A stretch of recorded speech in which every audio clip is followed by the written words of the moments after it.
Graça e paz, igreja. Quem está feliz com Jesus, dê um glória a Deus bem forte. Aleluia.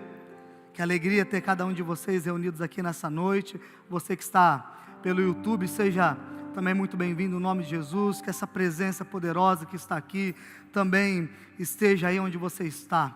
A nossa alegria é como um povo de Deus estarmos juntos celebrando a Deus.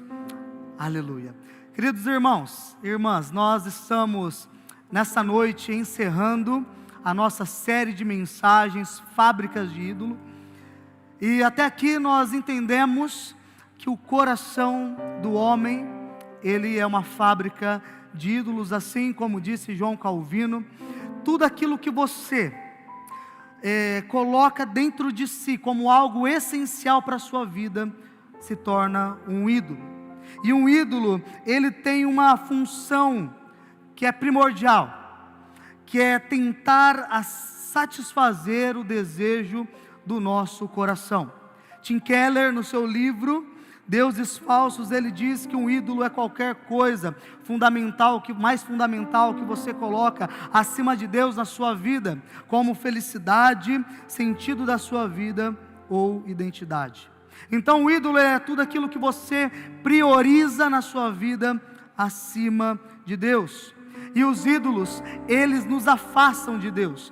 Em Ezequiel, no capítulo 14, versículo de número 3, Deus ele diz assim na sua palavra: esses homens levantaram ídolos dentro do seu coração e puseram diante de si o tropeço que os leva a cair na iniquidade. Os ídolos do nosso coração, eles nos afastam de Deus. Os ídolos do nosso coração, ele nos impede de experimentarmos em nossa vida a plenitude da graça de Deus. Mas apesar de todos os esforços, apesar de todos os recursos investidos nesses ídolos, eles nunca serão capazes de nos fazer mais felizes. Os nossos ídolos, eles não são capazes de nos tornar pessoas realizadas e satisfeitas.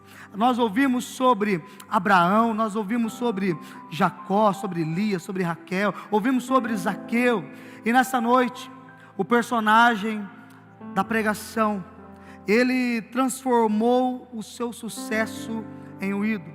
E eu quero que você entenda que, de certa forma, nós podemos transformar o sucesso. Nós colocamos o sucesso, e o sucesso ele assume em nossa vida como algo, um espaço de adoração. Muitas vezes nós buscamos as conquistas pessoais, muitas vezes nós buscamos o reconhecimento, muitas vezes nós buscamos a realização. Talvez você se assuste, isso não é errado nós buscarmos, mas o sucesso ele pode se transformar em um ídolo, um espaço de adoração na nossa vida. E esse ídolo do sucesso, ele pode nos levar à percepção que nós somos pessoas invencíveis. Esse ídolo do sucesso, ele pode fazer com que nós achamos que nós somos os mais requisitados, os melhores da nossa área. Muitas vezes nós colocamos o sucesso, nós colocamos a segurança, a nossa autoestima na nossa força, na nossa inteligência. Muitas vezes nós colocamos a nossa segurança na excelência do nosso trabalho, a excelência do nosso desempenho. E algo que pode se tornar ruim para as nossas vidas. Porque nós passamos então, quando o sucesso ele começa a dominar o nosso ser, quando o sucesso ele começa a dominar o nosso coração e a nossa mente, nós passamos a sentir que somos pessoas inatingíveis, nós passamos a achar que somos melhores do que as outras pessoas. E a palavra do Senhor, ela também nos diz que antes da sua queda, o coração do homem, ele se envaidece. Ou seja, por conta das nossas habilidades, por conta da fama, por conta do sucesso, do nosso desempenho, por conta da riqueza, da posição social, ou de algum cargo, o nosso coração ele se torna vaidoso. O nosso coração ele se torna orgulhoso. E Tim Keller ele também vai dizer que a busca incessante pelo sucesso nos leva a sacrificar a nossa saúde mental, a sacrificar a nossa saúde emocional, os nossos relacionamentos e também os nossos princípios éticos. O personagem da nossa história, ele era um homem de sucesso, ele era um homem reconhecido e um homem aplaudido. Nessa noite nós vamos escutar, nós vamos ouvir a respeito da história de Naamã, e a sua história, ela se encontra em 2 Reis, no capítulo 5, e nós vamos ler a partir do verso de número 1, a história deste homem. E a palavra do Senhor, ela nos diz que Naamã, ele era comandante do exército do rei da Síria.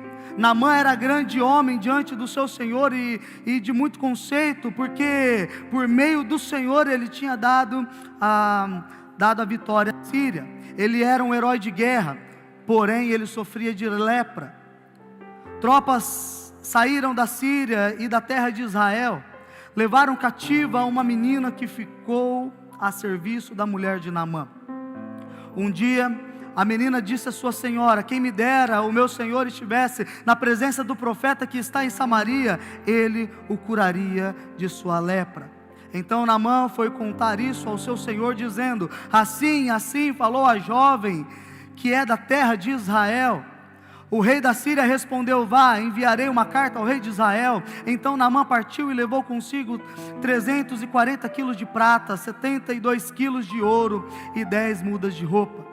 Levou também ao rei de Israel a carta que dizia: tão logo essa carta chegar a você, saiba que eu lhe enviei Naamã, meu servo, para que você o cure de sua lepra. Quando o rei de Israel acabou de ler a carta, rasgou a sua roupa em sinal de medo e disse: por acaso sou Deus com poder de tirar a vida ou dá-la, para que este envie a mim um homem para eu curá-lo de sua lepra? Como vocês podem notar e ver, ele está procurando um pretexto contra mim. Mas quando Eliseu, o homem de Deus, ouviu que o rei de Israel havia rasgado as suas roupas, mandou dizer ao rei: porque o Senhor rasgou as suas roupas, deixe-o vir a mim, e ele saberá que há profeta em Israel. Então Naamã foi com os seus cavalos e os seus carros e parou à porta da casa de Eliseu. Eliseu lhe mandou um mensageiro dizendo: vá e lava-se 7 vezes no Jordão, e a sua carne será restaurada e você ficará limpo. Mas Naamã ficou indignado e se foi dizendo: eu pensava que ele certamente sairia para falar comigo, ficaria em pé, invocaria o nome do Senhor seu Deus, passaria a mão sobre o lugar da lepra e restauraria o leproso. Por acaso não são Abana e Farfa, rios de Damasco, melhores do que todas as águas de Israel? Será que eu não poderia me lavar neles e ficar limpo? Deu meia volta e foi embora muito irritado. Então os seus oficiais se aproximaram e lhe disseram: meu pai, se o profeta tivesse dito alguma coisa difícil, por acaso o Senhor não faria? Muito mais agora que ele apenas disse: lava-se e você ficará limpo. Então Naamã desceu e mergulhou no Jordão 7 vezes, conforme a palavra do homem de Deus, e a sua pele se tornou como a pele de uma criança, e ele ficou limpo. Amém. Curve sua cabeça, vamos orar no nome de Jesus.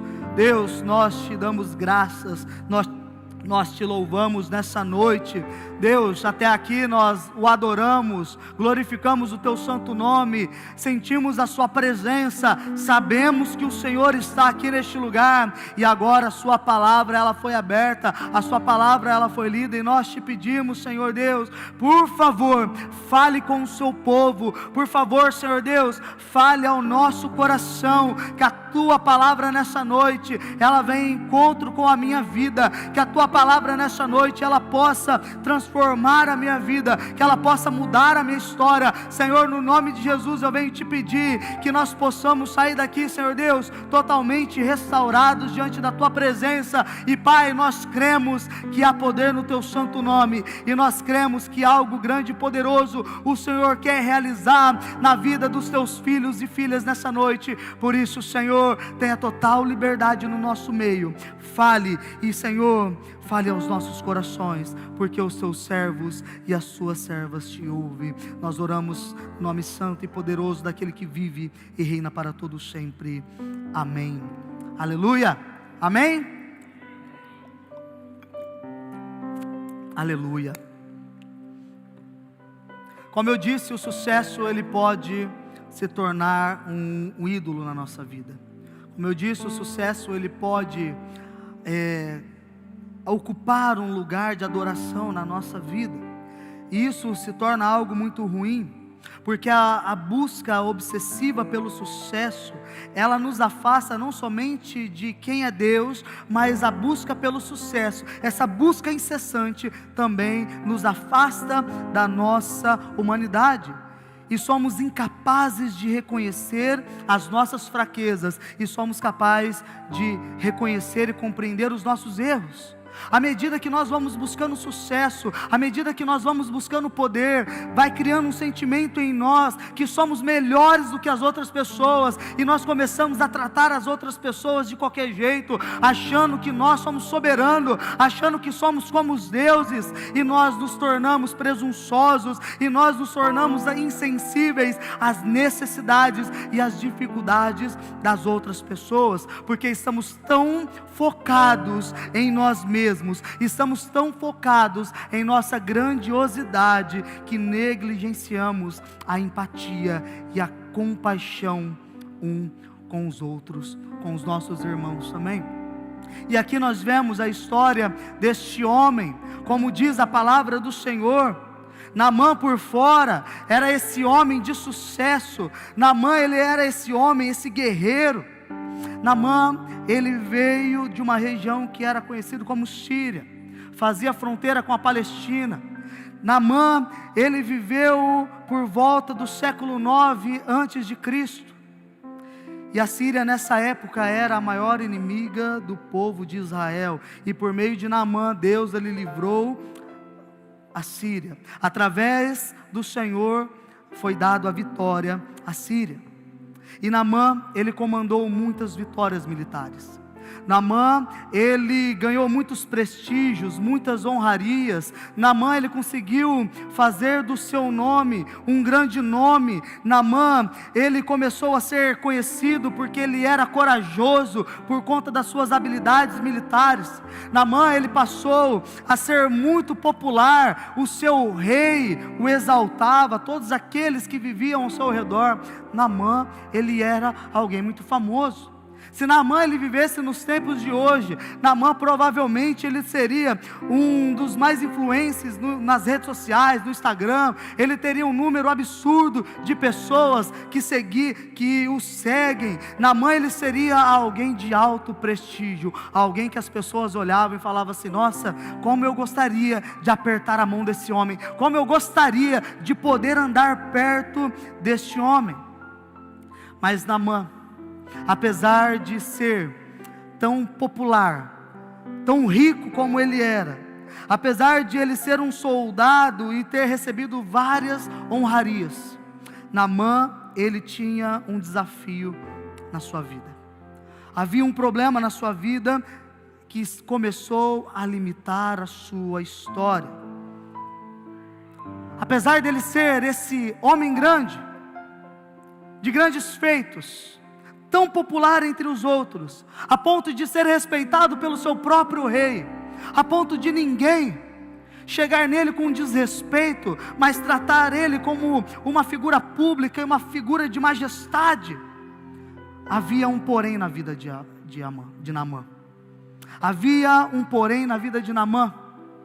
Naamã era leproso, e esse porém qualificava a vida de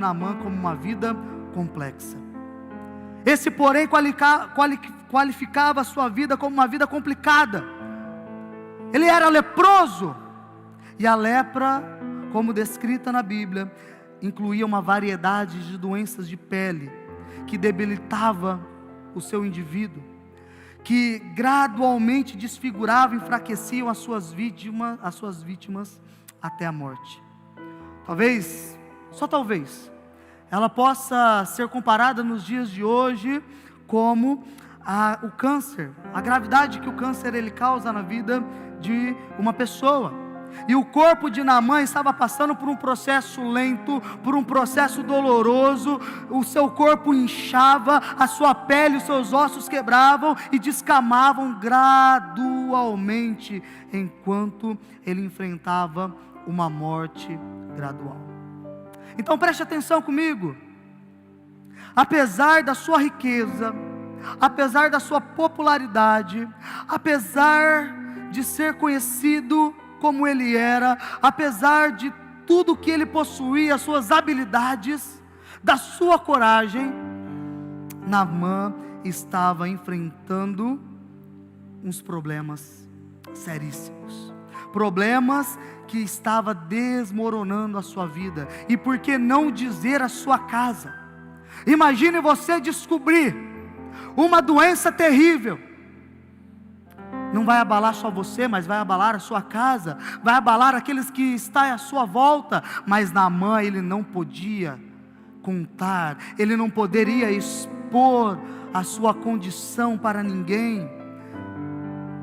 Mas por toda aquela armadura, Naamã ele desfrutava do sucesso, da riqueza, do poder. Mas por baixo de toda essa armadura, a sua lepra o isolava.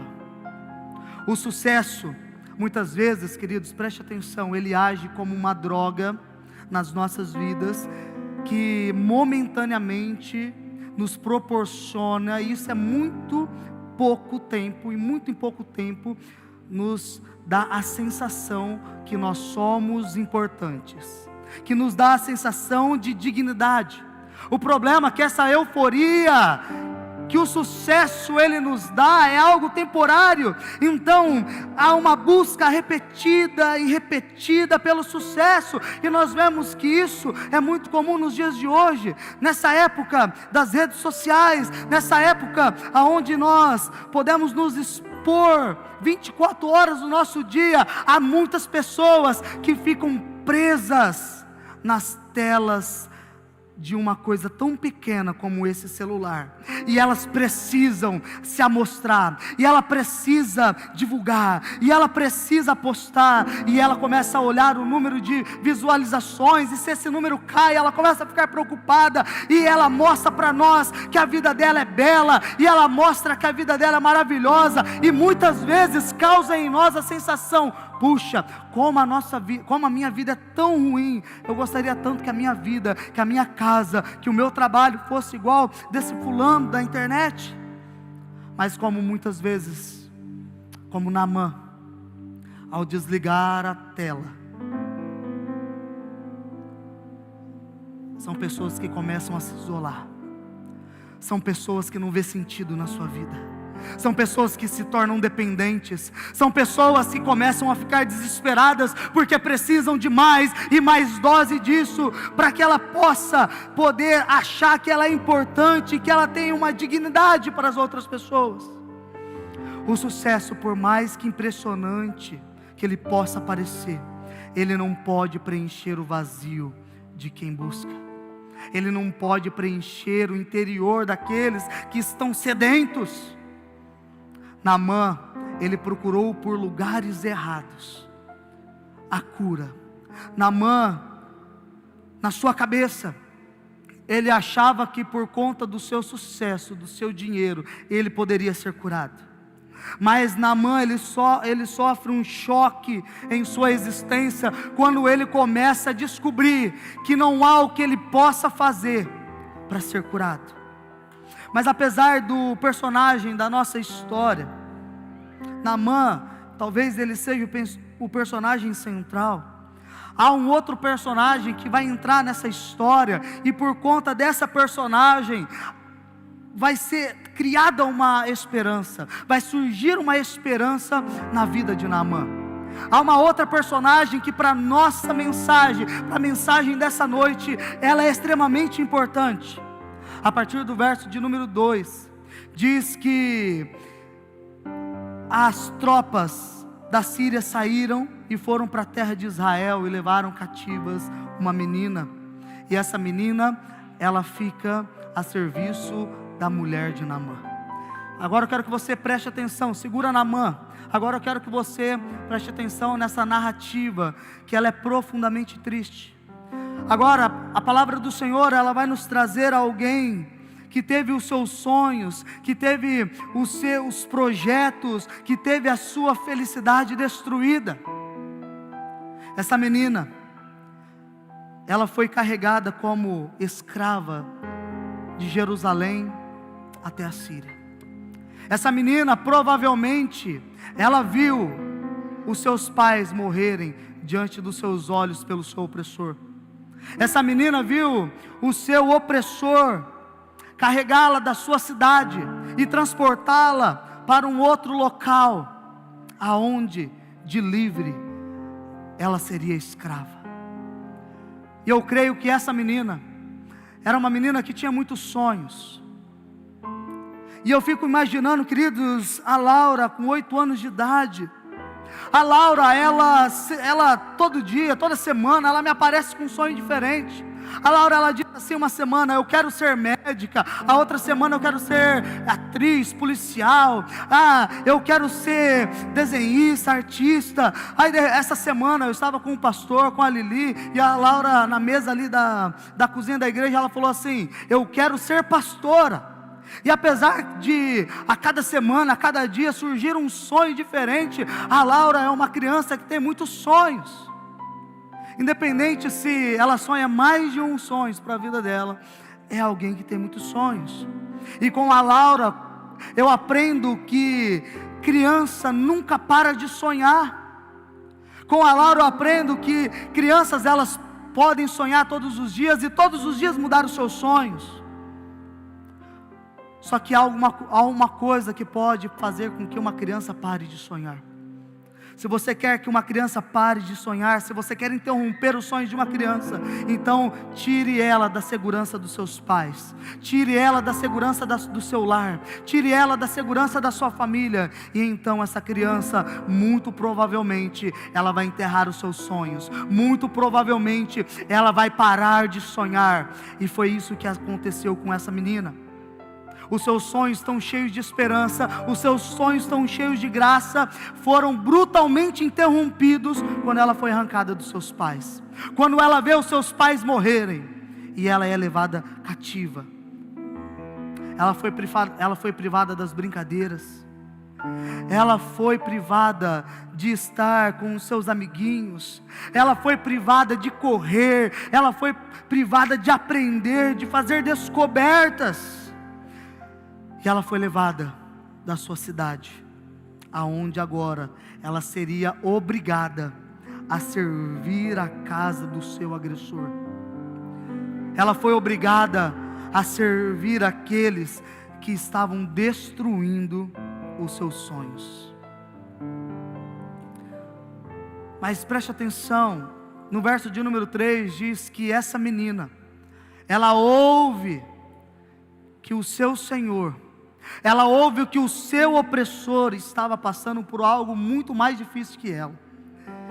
E quando a notícia chega aos seus ouvidos, olha as palavras dela para a mulher do seu opressor: quem me dera o meu Senhor estivesse na presença do profeta que está em Samaria,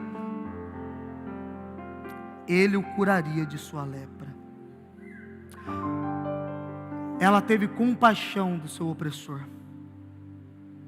Ela teve compaixão, a mesmo os seus sonhos serem destruídos, esmagados.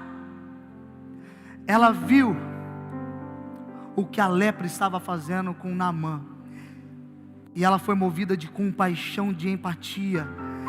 a ponto de dizer: se ele encontrar o profeta, certamente será curado, porque há um Deus em Israel que pode transformar qualquer história triste em uma realidade espetacular. E essa informação disparou o coração de Naamã.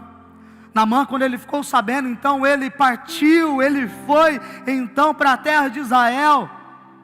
E Naamã ali, como eu disse, aquele que fez do seu sucesso o seu ídolo, aquele que se achava o Deus, ele ouviu algo simples da menina: ir à terra de Israel, que certamente ao encontrar o profeta seria curado.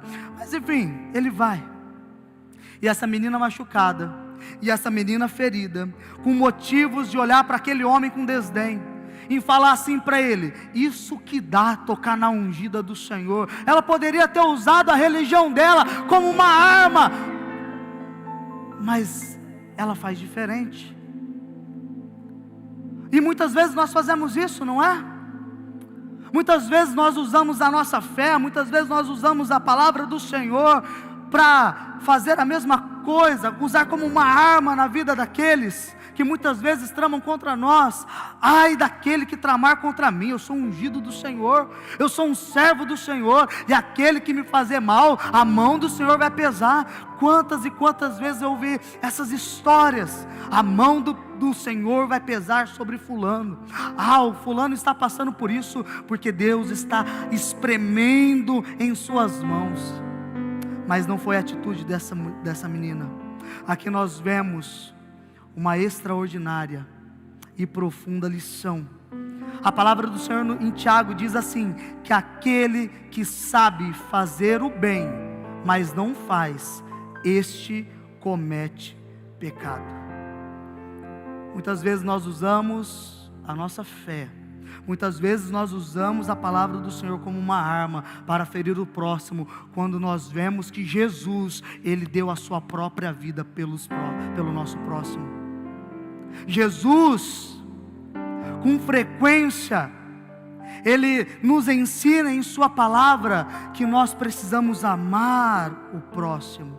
Mas observe, essa menina que foi sequestrada não somente fisicamente, mas que também foi sequestrada, foi raptada emocionalmente. Ela olha para alguém que está em situação pior que ela e demonstra compaixão.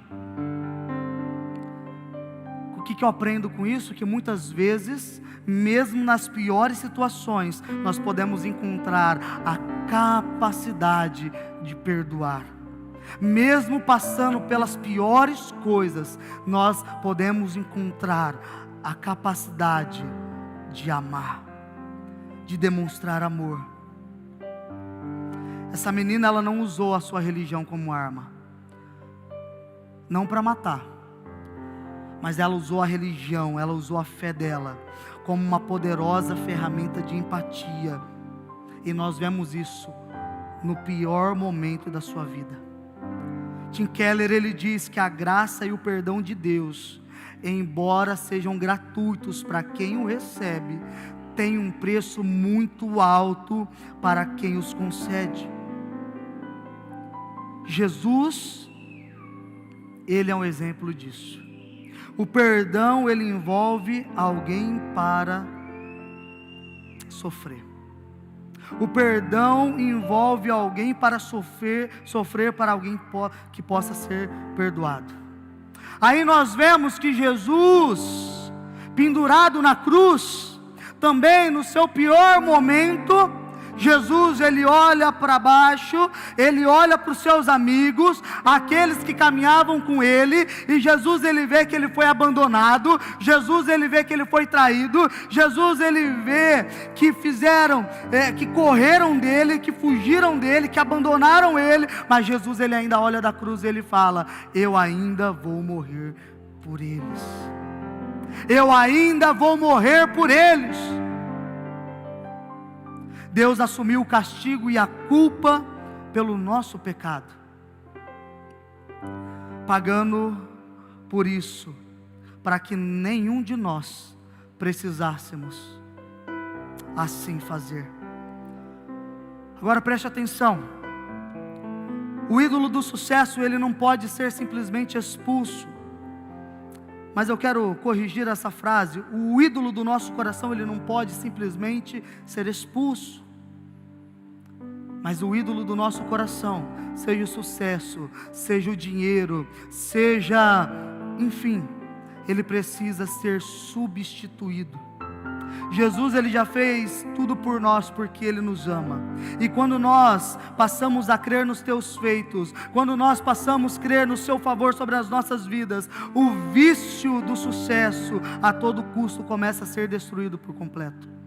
Quando você começa a enxergar tudo aquilo que Jesus ele fez na sua vida, por você, você começa a então destruir os ídolos do seu coração e substituí-lo pelo amor e pela graça de Jesus. Eu quero que você entenda que antes de nós recebermos o favor de Deus, antes de nós recebermos a graça de Deus, antes de nós recebermos um milagre, uma cura, antes de nós termos a nossa vida transformada por completo, eu quero dizer uma coisa para você nessa noite, uma coisa para a minha vida nessa noite: Deus, Ele vai quebrar o nosso orgulho. Não ache que você, é assim como eu tenho aprendido assim, que nós podemos alcançar um favor de Deus sendo orgulhosos, sendo vaidosos no nosso coração, não. Mas pela palavra dele nós percebemos que antes de chegar a ação de Deus para nós, Ele vai quebrar o orgulho do nosso coração. A palavra do Senhor, ela diz assim, que Ele se opõe aos orgulhosos, mas Ele concede graça aos humildes.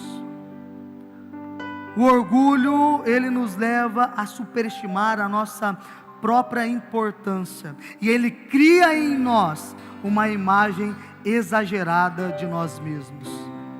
E esse sentimento, ele pode penetrar o nosso coração. Esse sentimento, ele pode penetrar o nosso pensamento, os nossos sentimentos, e nos levar a acreditar em uma realidade que não existe. Naamã, ele acreditava que com a sua influência, Naamã, ele acreditava que com o seu dinheiro, que a influência do seu rei, ele receberia a cura do Senhor na vida dele. Naamã, ele estava transformando o seu sucesso em ídolo. Naamã, ele procurava a cura por meios terrenos. A escrava, ela simplesmente disse para ele ir lá, e ele ia receber o favor de Deus. Mas Naamã, ele procurou o profeta com dinheiro, com prata, com presentes. Ele levou a carta do seu próprio rei, achando que Deus, ele seria um Deus domesticado, que a partir daquele momento seria um Deus devedor. Mas a Naamã, ele encontra um Deus que é indomável. Naamã, ele encontra um Deus que não o tornaria devedor, mas Naamã, ele encontra um Deus que é doador de graça, a que todos nós somos devedores por sua graça. Naamã, ele achou que ele poderia comprar a Deus, e que Deus seria um Deus domesticado, e seria um Deus que curvaria a sua posição, que curvaria ao seu orgulho. Mas preste atenção, quando Naamã, ele chega à porta da casa de Eliseu, há uma mensagem de Eliseu para ele. Naamã, ele achou que haveria uma cerimônia pomposa, ele achou que Eliseu ia invocar o seu Deus, ia falar assim: vou colocar a mão sobre aonde está com lepra e você será curado. Ele achou que ia ter honrarias, e quando ele chega na casa do profeta, sequer o profeta vai conversar com ele. E essa atitude aparentemente desinteressada de Eliseu, que ao mesmo mandou o seu servo falar com ele, causa no coração de Naamã uma profunda surpresa. Em vez de cerimônias, ele recebe uma simples palavra. Eliseu mandou um mensageiro, e Eliseu disse assim: vá, lava-se 7 vezes no Jordão. A reação de Naamã foi de indignação, pois por ser quem ele era, ele esperava um tratamento mais elaborado, um tratamento mais personalizado, mas preste atenção nessa história, como Deus ele trata o nosso orgulho. Deus está destruindo o orgulho de Naamã ali. Então ele fica indignado, e o verso de número 11 diz assim: eu pensava que ele certamente sairia para falar comigo, ficaria em pé, invocaria o nome do seu Senhor, seu Deus, passaria a mão sobre o lugar da lepra e eu seria restaurado, mas ele sequer veio falar comigo, ele sequer fez uma cerimônia, ele sequer se pressou a falar comigo. Eu não admito isso. Então Naamã foi embora. Naamã ficou desesperado, irado em seu coração. E Naamã, ele só ia perceber que a graça de Deus era suficiente na vida dele a hora que os ídolos do seu sucesso fossem destruídos, a hora que ele fosse lavado de todo o seu orgulho, a hora que ele fosse lavado de todo o seu sucesso, ele encontraria a paz e o milagre de Deus para a sua vida. Mas enquanto Naamã, com essa atitude orgulhosa e vaidosa, ele era incapaz de receber o favor de Deus, somente quando ele encontrasse a graça, ele receberia o milagre para a sua vida. Agora preste atenção, o que eu aprendo nessa história? Que o nosso Deus, ele não é um Deus incontrolável, aonde eu acho que dizimando a maior oferta, aonde eu acho que eu fazendo o maior sacrifício, porque ainda nos dias de hoje eu encontro pessoas que falam assim: eu estou me sacrificando desse jeito. Nós vemos aqui no Brasil mesmo pessoas que vão ajoelhadas subindo aquelas escadas, porque elas acham que com o seu sacrifício elas vão encontrar a favor de um ídolo que é incapaz de satisfazer os desejos do seu coração. O nosso Deus ele não é controlável, mas o nosso Deus é soberano, o nosso Deus ele é transformador, e este Deus ele age com graça na nossa vida, e não há como você conseguir alcançar por méritos próprios, não há como eu conquistar, não há como eu merecer, porque a graça dele não depende do que eu posso fazer, mas a graça dele depende daquilo que ele já fez por nós na cruz. Para que nós possamos receber o favor de Deus, nós precisamos nos humilhar diante da presença dEle. É através de nós, com o coração humilde, se colocar na presença de Deus, assim nós receberemos o favor do Senhor nas nossas vidas. A palavra do Senhor nos diz assim: se o meu povo que se chama pelo meu nome, se humilhar e orar, e se afastar dos seus buscar a minha face, se afastar dos seus maus caminhos, do céu eu os ouvirei, e perdoarei os seus pecados, e curarei, e sararei a sua terra. É quando nós nos humilhamos diante da presença poderosa de Deus, que nós encontramos a sua graça para as nossas vidas. É através de nos humilharmos diante de Deus que o nosso orgulho é quebrado. A humildade é o remédio, a humildade é o antídoto para combater o orgulho, e devemos reconhecer que nós somos carecidos da graça e do poder de Deus nas nossas vidas. Há pessoas que usam do orgulho como um escudo para esconder as suas dores, para que elas não sejam feridas. Há pessoas que já sofreram tantos nas mãos de outras pessoas, que elas passam a se esconder pelo seu orgulho, porque ela passa a não permitir mais que outras pessoas a humilhem. Mas nós precisamos tratar o nosso coração diante da presença de Deus e dizer: Senhor, eu preciso de Ti, Senhor, eu preciso do Seu favor. Portanto, nós precisamos buscar a essa presença para quebrar, para cessar, para ser o fim da idolatria nas nossas vidas. Queridos, como nós dissemos desde o início dessa série, um ídolo ele não é somente uma escultura, aonde muitos vão adorar, mas todos nós temos ídolos no nosso coração, e nós precisamos destruir esses ídolos, precisamos quebrar esses ídolos.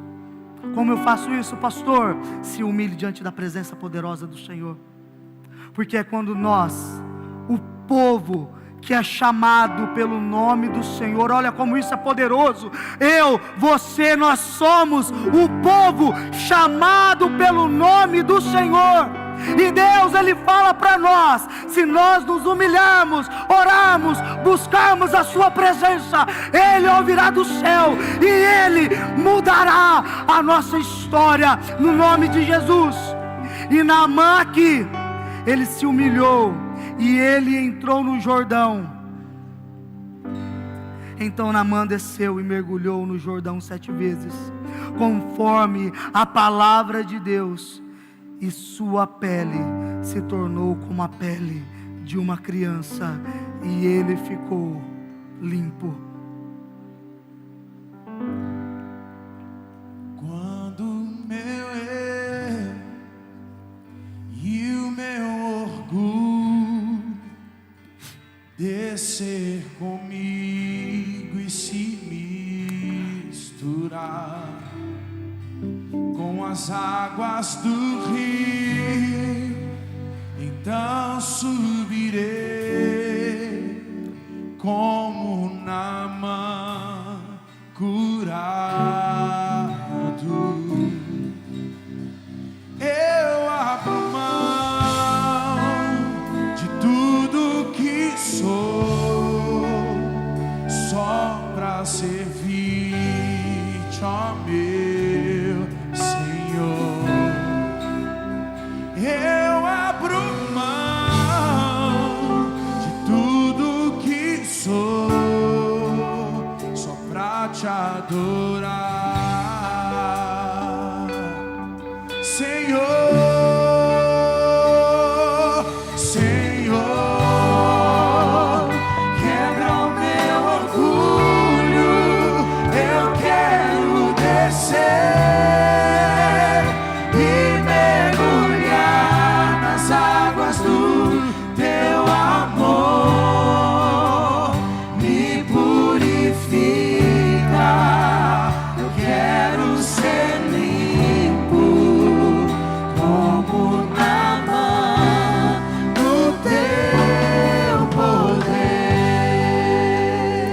Atenção, para Naamã ser curado, ele precisou aceitar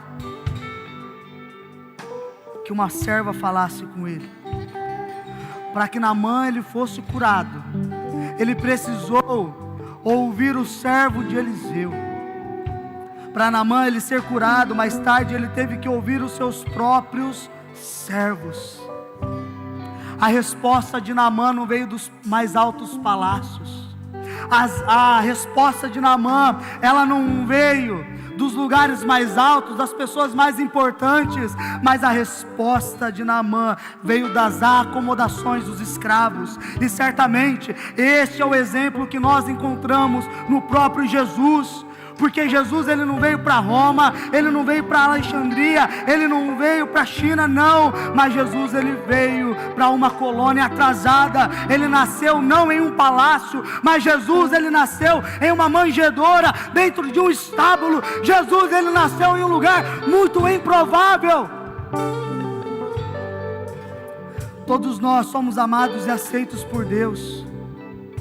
Todos nós não precisamos fazer sacrifícios tão grandes, não precisamos gastar todo o nosso dinheiro, todos os nossos recursos, mas aqui nós vemos que todos podem usufruir, que a graça de Deus ela é acessível para todos.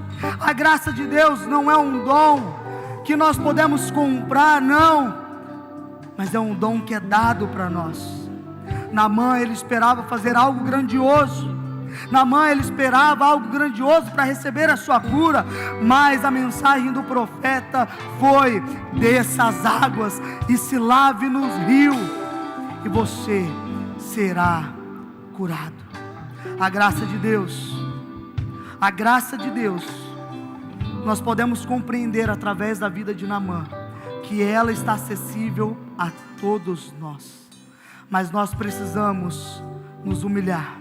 Nós precisamos nessa noite dizer para o Senhor: Senhor, quebra o meu orgulho. Nós precisamos dizer para o Senhor: Senhor, me lava, Senhor, me purifica, Senhor, eu preciso ser lavado pelas águas do seu Espírito. Eu quero descer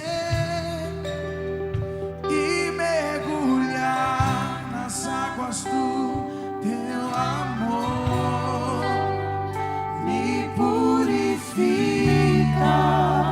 eu quero ser limpo como Naamã do teu poder. Senhor, nós queremos ser limpos, nós queremos ser restaurados, Senhor, nós queremos ser transformados. Talvez há alguém aqui nessa noite, Senhor, que assim como Naamã, com uma vida de sucesso, assim como Naamã, com uma vida privilegiada, mas que quando entra na sua casa, no seu secreto, é uma pessoa totalmente destruída, porque há algo na sua vida que está impedindo que ela receba do Senhor a sua bênção, que receba do Senhor o seu favor. Pai, no nome de Jesus, nessa noite, nós, enquanto seu povo, nós, enquanto o povo que é chamado pelo seu nome, nós nos humilhamos diante da sua presença. E Pai, no nome de Jesus, nós queremos, ó Pai, que o Senhor quebre nessa noite o nosso orgulho. Nós queremos que o Senhor nos lave, nós queremos que o Senhor nos purifica, nós queremos que o Senhor nos restaure. Senhor, nessa noite nós queremos ser limpos. Nessa noite, Senhor, nós queremos obter do Senhor a sua graça e o seu favor, no nome de Jesus. Por isso, Pai, quebre os ídolos, Senhor, quebre os ídolos, e no lugar haja graça, e no lugar haja a sua presença, e no lugar haja o Senhor nas nossas vidas, no nome de Jesus. Oh Deus, assim nós oramos, no nome de Jesus.